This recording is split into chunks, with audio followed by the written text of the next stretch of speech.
तो ये देखिए हमारा बन के तैयार। हॅलो फ्रेंड, नमस्ते। अलकास किचनमध्ये तुम्हा सर्वांचं स्वागत आहे। तर आज आपण बनवणार आहोत वेगळी डिश एक। त्यासाठी मी घेतले एक शेवया, साखर, थोडेसे ड्रायफ्रूट, 3 चम्मच कस्टर्ड पावडर आहे आणि हे राईस आहे जे भिजवून घेतलेत मी, धुवून भिजवून घेतलेले आहेत। हे आपल्याला मिक्सरमध्ये वाटून घ्यायचे। तर इथे आपण घी घेतले कढईमध्ये आणि यातच आपण शेवया भाजून घेणार आहोत।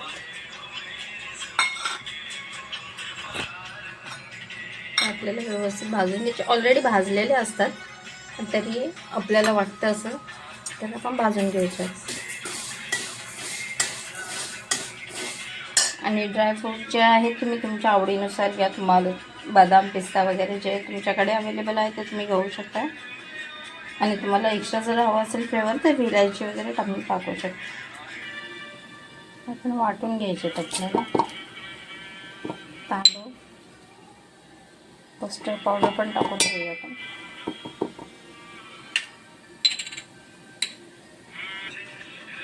थोडं पाणी घालून घेऊया आपण। आणि इथे आपले शेवया थोडं भाजून झालेले आहेत। जास्त भाजायचे नाही, नाही तर करपून जातील सर्व। यातच आपण साखर घालून घेऊया।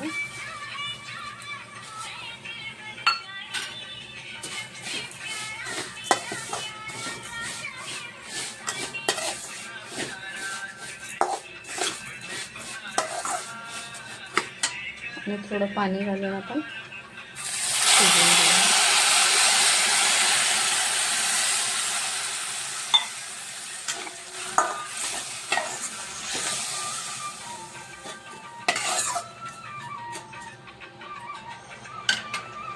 आपण थोडेसे शिजवून घेऊया, तोपर्यंत ते वाटून घेऊया आपण।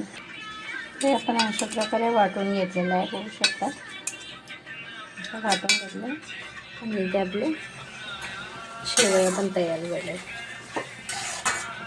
बघू शकता।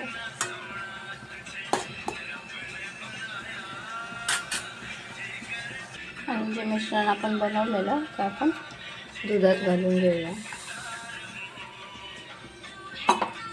आणि व्यवस्थित मिक्स करून घेऊया।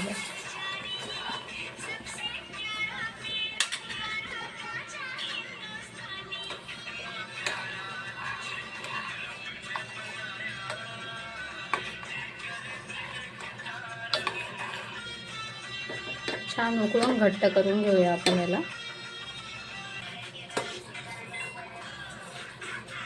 आणि तुमच्याकडे कस्टर्ड पावडर नसेल तर तुम्ही कॉर्नफ्लॉवरही घालू शकता, त्याने एक घट्टपणा येतो।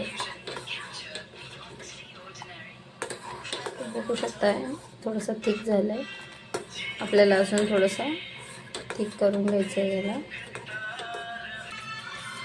ते बघू शकता किती छान आपलं थिक झालेलं आहे बघा। आणि आता आपण खाली काढून घेऊया, थंड होऊन ते अजून थिक होऊन जाणार एकदम। तर आपण याला खाली काढून ठेवूया। ड्रायफ्रूट थोडं भाजून घेऊया आपण।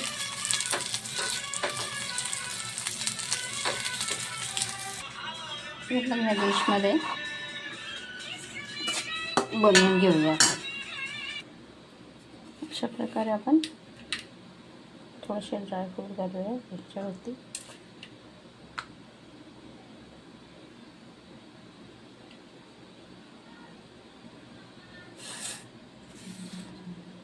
आणि जे आपण बनवलं आहे ते टाकून घेऊया।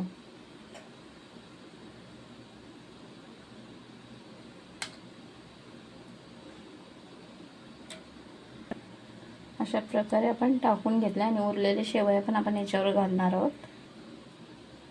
तर अशा प्रकारे आपलं हे बनवून झालं आहे। याला आपण थोडा वेळ आता फ्रीजमध्ये ठेवूया, थंड झाल्यावर व्यवस्थित कापता येईल ते।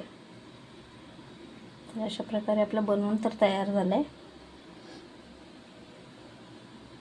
तर माझ्या रेसिपीज तुम्हाला कशा वाटतात कमेंटमध्ये नक्की सांगा।